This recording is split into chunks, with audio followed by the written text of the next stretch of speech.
بسم اللہ الرحمن الرحیم۔ حضرت مبارک رحمہ اللہ کے تقوی سے متاثر ہو کر بیٹی کا نکاح۔ یہ مشہور محدث فقیہ عالم دین حضرت عبداللہ ابن مبارک رحمۃ اللہ علیہ کے والد ایک غلام تھے، ان کا نام مبارک شاہ۔ ایک بہت بڑے امیر اور رئیس کے یہاں ان کے باغ میں مالی کا اور باغبانی کا کام کیا کرتے تھے۔ اللہ نے ان کی نیکی، تقوی اور طہارت کی برکت سے انہیں ایسا بیٹا عطا کیا کہ جس کو محدثین اور فقہاء کا استاذ کہا جاتا ہے۔ عبداللہ ابن مبارک رحمۃ اللہ علیہ بڑے بڑے محدثین ان کے شاگرد ہیں، اور بڑے بڑے محدثین اور فقہاء ان کے استاذ بھی ہیں، جن میں امام اعظم ابو حنیفہ رحمۃ اللہ علیہ بھی ان کے استاد ہیں، اور یہ خود بہت بڑے بڑوں کے استاد ہیں۔ امام بخاری رحمۃ اللہ علیہ جن کی بخاری شریف ہے، اور امام مسلم رحمۃ اللہ علیہ جن کی صحیح مسلم شریف ہے، اور دیگر بڑے بڑے محدثین، یہ سب کے استاد ہیں، استادوں کے بھی استاد۔ یہ اتنے بڑے آدمی ہیں کہ جب یہ چلتے تھے تو ان کے آگے پیچھے شاگردوں کا، محبت کرنے والوں کا، ان کے چاہنے والوں کا ہجوم اور بھیڑ اتنی ہوتی تھی کہ خلیفہ ہارون رشید کی بیوی نے ایک دفعہ جب دیکھا کہ شور شرابہ ہو رہا ہے، تو اس نے اپنے محل کی کھڑکی سے جھانک کر دیکھا کہ ایک محدث ہے، اللہ والا ہے، اس کے پیچھے نوجوان، بوڑھے، ہر طرح کے لوگ اس کے اوپر پروانے کی طرح نچھاور ہو رہے ہیں۔ پوچھا کون ہے؟ کہ یہ حضرت عبداللہ ابن مبارک ہے۔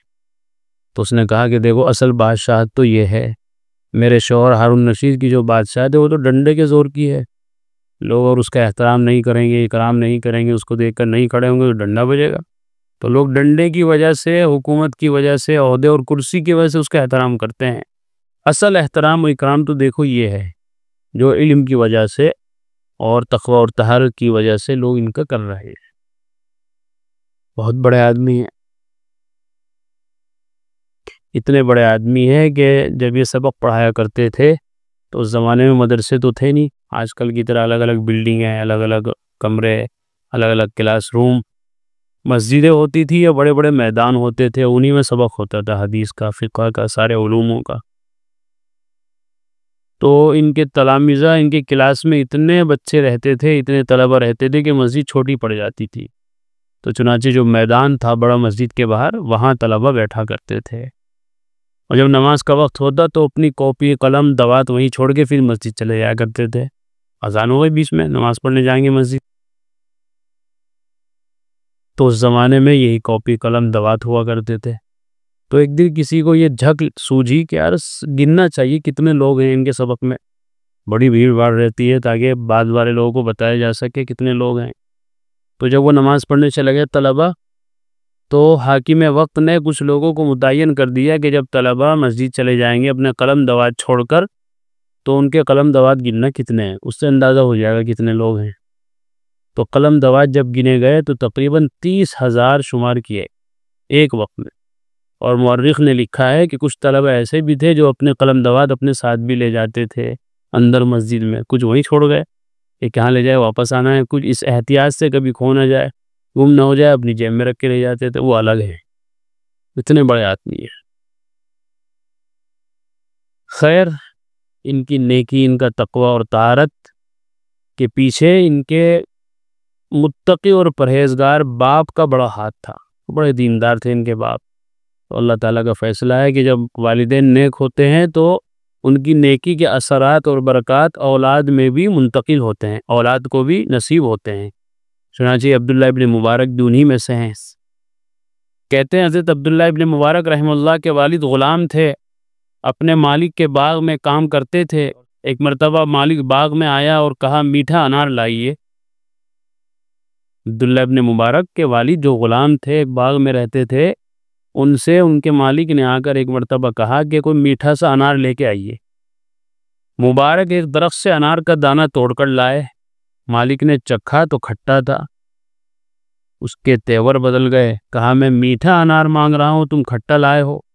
مبارک نے جا کر دوسرے درخت سے انار لا کر دے دیا، مالک نے کھا کر دیکھا تو وہ بھی کھٹا تھا، اور غصہ ہوا، کہنے لگا میں نے تم سے میٹھا انار مانگا ہے اور تم جا کر کھٹے لے آئے ہو۔ مبارک گئے اور تیسرے درخت سے انار لے کر آئے، اتفاقاً وہ بھی کھٹا تھا۔ مالک کا اور پارا چڑھ گیا اور تعجب بھی ہوا۔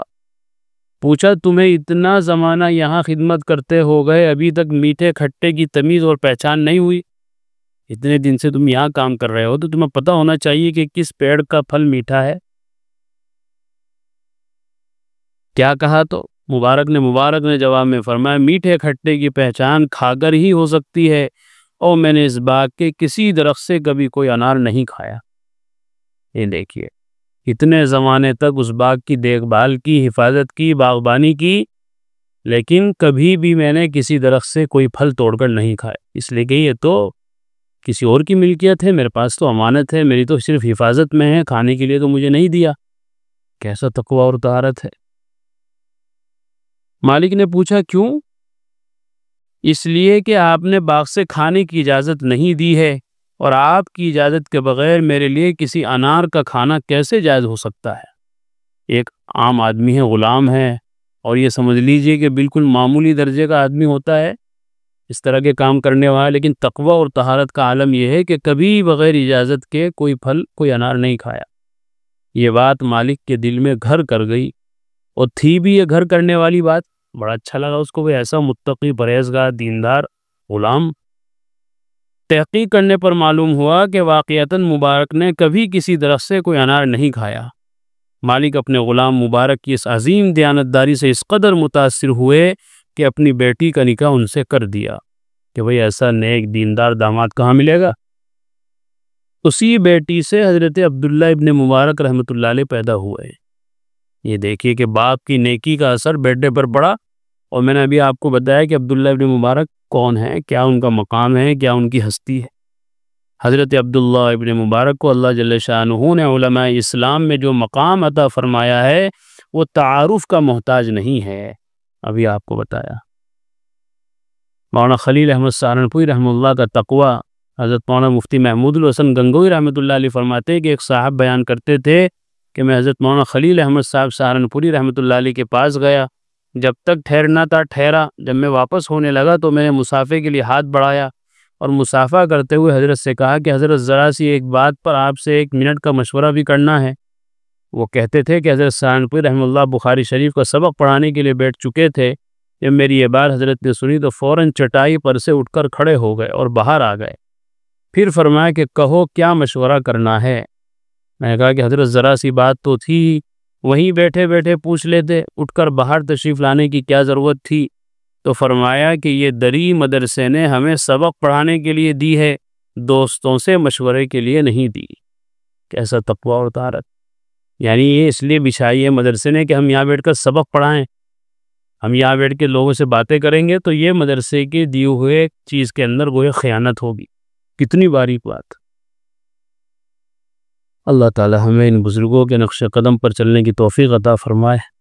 واقع دعوانا الحمدللہ۔ قرآن کریم میں اللہ تعالیٰ فرماتے ہیں الا بذکر اللہ تطمئن القلوب، کہ سن لو، اچھے سے سمجھ لو، اللہ تعالیٰ کے ذکر ہی سے دلوں کو اطمینان نصیب ہوتا ہے۔ یعنی اللہ تعالیٰ کے جو انعامات و احسانات و اس کی نوازشیں ہم پر ہیں، اگر ہم ان کو یاد کریں گے تو ہمارے بے قرار دل کو قرار آ جائے گا، سکون مل جائے گا۔ اگر ہم چاہتے ہیں کہ ہمارے دلوں میں سکون آئے، اطمینان نصیب ہو، تو اس کا ایک واحد علاج اور ایک بہترین دوا یہ ہے کہ ہم فوراً اللہ کے ذکر میں مشغول ہو جائیں۔